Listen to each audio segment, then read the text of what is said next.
Picture this. You're standing in front of a mirror, but instead of your reflection, you see two versions of yourself staring back. One is you right now, tired eyes, shoulders slightly hunched, that familiar weight of unfulfilled potential pressing down on your chest. The other is you 18 months from now, but this version has something different in their eyes. Not just confidence, something deeper, a quiet certainty that money flows toward them because they've become someone money trusts. What separates these two versions isn't luck, isn't connections, isn't even talent. It's a specific neural rewiring that happened, a transformation so fundamental that your entire operating system changed. And here's what nobody tells you. This change doesn't happen by accident. It happens through a deliberate process of breaking patterns that have been running your life on autopilot since childhood. In the first video, you discovered what needs to change. You saw the invisible chains of limiting beliefs, the poverty programming running in the background of your mind. But awareness without action is just sophisticated procrastination, isn't it? So the real question becomes, how do you actually reprogram the hardware of your mind to run prosperity code instead of scarcity code? Let me tell you about the moment I realized I was my own biggest obstacle. I was sitting in a coffee shop, laptop open, staring at a business opportunity that could triple my income, and I felt this wave of resistance, not logical resistance, but something deeper, almost physical. My hands were literally shaking, and I caught myself creating elaborate justifications for why this wasn't the right time, why I needed more preparation, why someone else was better suited. That's when it hit me. My nervous system was treating financial expansion like a threat. My brain, this magnificent 3-pound universe, had been wired through thousands of small experiences to associate safety with staying small. Every time my parents fought about money, every time I heard, "We can't afford that," every rejection, every failure, they'd all laid down neural pathways that said, ambition equals danger. Here's what most people don't understand about transformation. You're not fighting external obstacles. You're fighting biology. Your brain has one primary job: keep you alive. And to your primitive nervous system, anything unfamiliar registers as potentially lethal. That promotion you want? Your amygdala sees it as a saber-toothed tiger. That investment opportunity? Your limbic system translates it as walking into unknown territory where predators might lurk. This is why New Year's resolutions fail.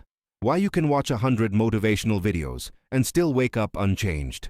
Why you know what to do but don't do it. You're trying to override millions of years of evolutionary programming with conscious willpower alone.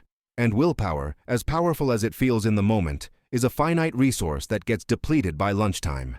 Carol Dweck's groundbreaking research revealed something extraordinary. The difference between people who achieve mastery and those who stay stuck isn't talent or intelligence. It's whether they believe abilities can be developed. She called it the growth mindset versus the fixed mindset. But here's the nuance most people miss. Having a growth mindset isn't about positive thinking. It's about rewiring your interpretation of failure. People with a fixed mindset see failure as evidence of their limitations. I failed because I'm not smart enough, not talented enough, not worthy enough. Their identity is on trial every time they attempt something. People with a growth mindset see failure as information. This approach didn't work. What can I learn? What's the next experiment? Their identity isn't threatened because they understand they're not their results. They're the process of becoming. Think about the last time you avoided a challenge. Not because you were lazy, but because some part of you whispered, "What if you try and fail? What if you're exposed as not good enough?" That whisper isn't your truth. It's your fixed mindset protecting you from the discomfort of growth. And every time you listen to it, you strengthen that neural pathway. Every time you push through anyway, you weaken it. Now, let's talk about dopamine, the molecule of motivation. Your brain releases dopamine not when you achieve something, but in anticipation of reward. This is crucial to understand. Scrolling through social media gives you tiny dopamine hits every few seconds. Checking email, refreshing notifications, consuming content. These activities have hijacked your brain's reward system because they provide frequent, unpredictable rewards with minimal effort. Meanwhile, building wealth requires sustained attention on activities that won't pay off for months or years. Writing a business plan, learning a new skill, having difficult conversations, making sales calls. These generate no immediate dopamine spike. In fact, they often generate discomfort, which your brain interprets as wrong path. So you unconsciously drift back to the easy dopamine of distraction, then wonder why your life hasn't changed. The research is clear. Every time you choose short-term gratification over long-term investment, you're training your brain to value immediate relief over delayed prosperity. You're literally rewiring your neural pathways to prefer comfort over growth. And over months and years, this creates a brain that's fundamentally incompatible with wealth building. But here's the beautiful part. Neuroplasticity means your brain can change. Every decision you make is a vote for the type of person you're becoming. Choose discipline over distraction once, and you've weakened the old pathway and strengthened a new one by a fraction of a percent. Do it 1,000 times, and you've fundamentally altered your brain's architecture. If this content is creating clarity where there was confusion, hit that like button, drop the word clarity in the comments, and follow this channel for the frameworks that are actually changing lives. And speaking of rewiring your brain's reward system, we've created a detailed 5-step protocol for this in the Absolute Focus System ebook. There's a special link in the first comment that breaks down exactly how to recalibrate your dopamine sensitivity for long-term success. The transformation begins when you stop expecting your brain to magically support your goals and start deliberately training it like you'd train a muscle. Your current mental patterns aren't who you are, they're just the software you've been running. And software can be updated. Let me ask you something. What's your internal money blueprint? Not what you think about money consciously, but the unconscious program running in the background, making decisions before you're even aware of them? E.T. Harvaker identified something profound in his research. Everyone has a financial thermostat, set to a specific level of wealth they feel comfortable with. If you earn below that level, you'll feel motivated to make more. But here's the part that traps people. If you earn above that level, you'll unconsciously sabotage yourself back down to your comfort zone. You'll make a bad investment, develop an expensive habit, get sick and miss work. Whatever it takes to return to the financial reality your subconscious believes you deserve. I watched this play out in my own life. Every time I'd have a breakthrough month, the next month would mysteriously fall apart. A client would disappear, an unexpected expense would emerge, I'd lose focus, and productivity would crater. I thought I was just unlucky. But luck had nothing to do with it. My internal thermostat was set to a specific income level, and my subconscious was working overtime to maintain that set point. This is why lottery winners often end up broke, why people who inherit money frequently lose it, why some of the hardest working people you know are barely surviving, while others seem to generate wealth effortlessly. It's not about effort, it's about the unconscious beliefs running the show. Your money blueprint was formed before you were 8 years old. It came from watching your parents' relationship with money, from the emotional tone around financial discussions, from what was said and what was carefully avoided. If your parents fought about money, your blueprint might say, money causes conflict. If they worked constantly but struggled, your blueprint might say, you have to sacrifice everything for money. If they had money but were miserable, your blueprint might say, wealth costs your soul. These aren't logical beliefs you can argue away with facts. They're emotional imprints, stored in the limbic system, operating below conscious awareness. And they will sabotage every strategy, every opportunity, every chance at prosperity, until you reprogram them. So how do you rewrite a program you can't even see? You make the unconscious conscious. You start noticing your automatic reactions to money. When an opportunity presents itself, what's your first feeling? Excitement or anxiety? When you see someone successful, what's your first thought? Inspiration or resentment? When you think about charging higher prices or asking for a raise, what sensation arises in your body? Expansion or contraction? These reactions are clues to your programming, and once you can see the program, you can question it. Is this belief actually true, or is it just a story I inherited? Does this thought serve the future I'm building, or does it keep me locked in the past?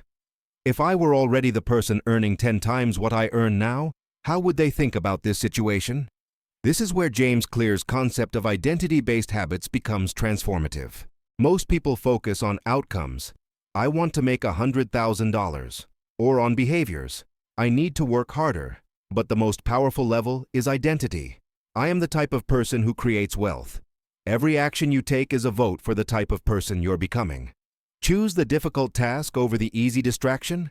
You've just voted for I am disciplined. Invest in learning instead of consuming. You've voted for I am someone who values growth. Have the uncomfortable money. Conversation. You voted for I am someone who stands in their value. Do this enough times, and your identity shifts. You stop being someone who wants to be wealthy and start being someone who is wealthy, even before the money shows up in your bank account. Because wealth isn't primarily about money, It's about the internal state of abundance, confidence, and certainty that attracts money. Think about the wealthiest people you know or admire. They don't hope money will come. They expect it. They move through the world with an unshakable certainty that value will be created and compensated. That certainty isn't arrogance. It's the natural result of an identity that says, I am valuable, my contribution matters, and prosperity is my natural state. You can't fake this. Your nervous system knows the truth. But you can build it, one small identity vote at a time. Every morning you choose your growth over your comfort. You're becoming that person. Every time you act as if you're already successful before the evidence appears, you're rewiring the blueprint. Here's a powerful question to ask yourself daily. What would the version of me earning 10 times more do in this situation? Not, what do I think I should do, but what would the already successful version of me do? Then do that thing, even if it feels uncomfortable, even if it doesn't make sense yet. You're training your nervous system to inhabit a new identity. The transformation isn't comfortable. Your old identity will fight back. You'll feel like an imposter. You'll have moments of doubt where the old programming screams, "Who do you think you are?" But that discomfort is proof you're crossing the threshold into a new version of yourself. The caterpillar doesn't become a butterfly through comfort. It dissolves into liquid before reconstructing itself into something that can fly. Your brain resists change because it requires energy and feels risky. But staying the same costs you everything. All the opportunities you'll never take, all the income you'll never earn, all the impact you'll never make, all the life you'll never live. That's the real risk, not changing. Staying trapped in a blueprint that was written by someone else, for a world that no longer exists, keeping you small when you were designed for expansion. Let's address the elephant in the room. You're not unproductive because you're lazy. You're unproductive because you're overwhelmed by 1,000 competing demands, drowning in information, and operating with a focus system designed for a world that disappeared 20 years ago. The average person checks their phone 262 times per day. That's once every 5.5 minutes during waking hours. Every interruption costs you 23 minutes to return to deep focus, according to cognitive research. Do the math. You're losing entire days of productive capacity every single week to context switching. But here's what nobody tells you. Your inability to focus isn't a personal failing. It's a natural response to an environment that's been weaponized against your attention. Every app, every platform, every notification has been engineered by teams of behavioral psychologists whose job is to hijack your focus and convert it into advertising revenue. You're not competing with your willpower. You're competing with billion-dollar algorithms designed to exploit every vulnerability in human psychology. So the solution isn't trying harder. It's creating an environment where focus becomes the path of least resistance. Robert Greene writes about this principle in his work on mastery. The most successful people don't rely on motivation or discipline alone. They engineer their environment to make the right choice automatic and the wrong choice difficult. What does this look like practically? It means your phone doesn't come into your workspace during deep work hours. Not on silent, not face down, not in another room where you can easily grab it. It's in a drawer, in a box, powered off, creating enough friction that your unconscious habit of reaching for it gets interrupted. Every time you have to make a conscious decision to break focus, you're strengthening your discipline muscle. It means your morning starts with your priorities, not the world's priorities. The first hour of your day is sacred. Before email, before news, before social media floods your consciousness with everyone else's agenda. This hour belongs to your transformation. Whether it's learning, planning, creating, or training your body and mind, this is when you invest in becoming the person who attracts the prosperity you want. It means you have a shutdown ritual that signals to your brain, the workday is complete. Not working until exhaustion, not being available 24/7, but deliberately closing the loop so your nervous system can recover. High performers understand that rest isn't laziness, it's strategic recovery that allows for sustained excellence. You can't sprint a marathon, and you can't build lasting wealth while running your nervous system into depletion. Let's talk about energy management, because time management is a trap. You can have all the time in the world, but if your energy is scattered, your attention fractured, and your mental clarity clouded, that time is worthless. Productivity isn't about doing more. It's about protecting the conditions that allow you to do what matters most with full presence and power. Your energy operates in cycles. There are times when your brain is optimized for complex problem solving and creative thinking. usually in the morning for most people.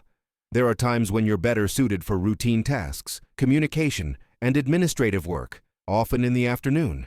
And there are times when your system needs to rest and integrate, ideally in the evening. Most people ignore these natural rhythms and wonder why they're exhausted. They try to do deep strategic thinking at 3 in the afternoon when their brain is running on fumes. They scroll social media during their peak cognitive hours. They work through lunch, skip exercise, sacrifice sleep, then can't understand why their productivity is garbage and their decision-making is compromised. The wealthy understand something the busy don't. Saying no to 99% of opportunities so you can say a full yes to the 1% that matters. Every commitment you make is a drain on your energy, your attention, your capacity. Every project you take on that isn't aligned with your core goals is a vote for staying scattered and unfocused. This is hard for people who've been conditioned to be helpful, to please others, to fear missing out. But here's the truth. Your focus is the most valuable asset you own.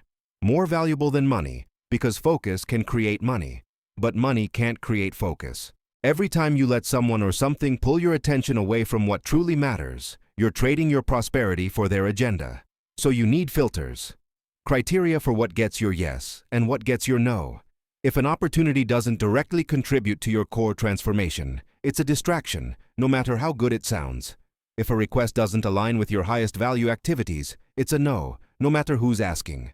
If a commitment requires energy you don't have, it's not happening, regardless of guilt or obligation. This isn't selfish, it's strategic. You can't serve others from an empty vessel. You can't create wealth while giving away all your creative energy to activities that don't build toward your vision. Boundaries aren't walls that keep people out.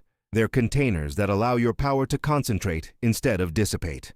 Now, let's connect this back to your transformation. Every moment you spend in distraction is a moment you're not investing in the skills, relationships, and assets that generate prosperity. Every hour lost to low-value activity is an hour you could have spent becoming more valuable, more skilled, more connected, more prepared for the opportunities that are coming. The difference between where you are and where you want to be isn't time, it's focus. You have the same 24 hours as everyone else. But some people concentrate those hours into activities that compound, while others scatter them across activities that merely consume. Wealth flows to concentrated energy. Struggle follows scattered attention. Since we're talking about strategic focus, which area of your life most needs a clear action plan right now? Drop your answer in the comments. Your suggestion might become our next deep dive, because this channel exists to explore what you're actually wrestling with, not what I think you should hear. The transformation happens when you stop managing time and start managing energy, attention, and identity. When you stop trying to do everything and start doing the few things that matter with excellence. When you stop being available to everyone and start being present to your purpose. Here's what they don't teach you in business school or self-help books. Your emotional state determines your financial state. Not your strategy, not your tactics, not even your work ethic. The quality of your internal experience creates the quality of your external results. Think about the last time you tried to work when you were anxious. Your mind was scattered, your decisions were defensive, your creativity was shut down. You might have been busy, but you weren't effective. Now think about a time when you felt calm, clear, and confident. Work flowed, solutions appeared, opportunities emerged. You were in a completely different operating system. Most people treat their emotional state like weather, something that happens to them, beyond their control. They wait to feel motivated before taking action. They let their mood dictate their productivity. They allow external circumstances to determine their internal experience. And then they wonder why their results are inconsistent, why they can't sustain momentum, why they keep cycling between enthusiasm and despair. But your emotional state isn't something that happens to you. It's something you create through thousands of micro-choices throughout the day. The thoughts you entertain, the stories you tell yourself, the questions you ask, the meaning you assign to events, the physiology you inhabit. Your body and mind aren't separate, they're one interconnected system. When you're hunched over your phone, breathing shallow, muscles tense, you're not just sitting in a position, you're generating an emotional state. That posture creates a biochemical cascade. Cortisol rises, mental clarity decreases, creativity shuts down, and your brain interprets the experience as threat or defeat. Change your body, and you instantly change your state. Stand tall, shoulders back, chest open, breathing deep. your biochemistry shifts within seconds. Your brain receives different signals. Confidence isn't just a mental attitude, it's a physical state.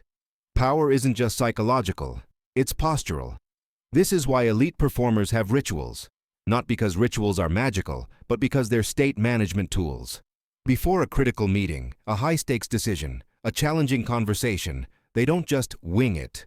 They deliberately create the internal state that gives them access to their highest capacities. What's your state management practice? When you feel fear, what do you do? When doubt creeps in, how do you respond? When you're facing rejection or setback, what's your protocol for returning to center? Most people have no system. They just endure the emotional turbulence and hope it passes. Meanwhile, the opportunities pass too. Consider your mind as a dojo, a training ground where you master the art of directing your own consciousness. Every time a limiting thought arises and you choose not to believe it, you've won a round. Every time anxiety appears and you breathe through it, instead of avoiding what triggered it, you've gained strength. Every time you choose the empowering interpretation over a disempowering one, you've leveled up. This isn't positive thinking, it's conscious leadership of your internal experience. You can't control what thoughts appear, but you can control which ones you feed with your attention. You can't prevent emotions from arising, but you can choose how you relate to them. You can't stop external challenges from occurring, but you can master how you respond. The research in emotional regulation is clear. People who can maintain clarity and purpose in the face of difficulty dramatically outperform those who are reactive and emotionally volatile. Not because they don't feel emotions, but because they don't let emotions make their decisions. They feel fully, but they're not controlled by what they feel. Here's a powerful practice. When you notice yourself in a limiting emotional state, fear, doubt, resentment, scarcity, pause and ask, what would someone who's already financially free feel in this situation? Not, what should I feel, but what would the successful version of me feel? Then practice generating that state, even before the external circumstances justify it. This isn't delusional. It's how you bridge the gap between who you are and who you're becoming. Your nervous system learns through experience, and you can create that experience internally before it shows up externally. Athletes visualize perfect performance before competition. Speakers rehearse confident delivery before taking the stage.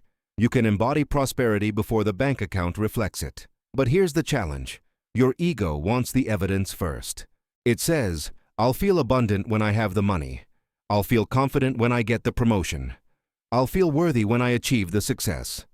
This is backwards. You have to become the person who feels that way first, then the circumstances rearrange themselves to match your internal state.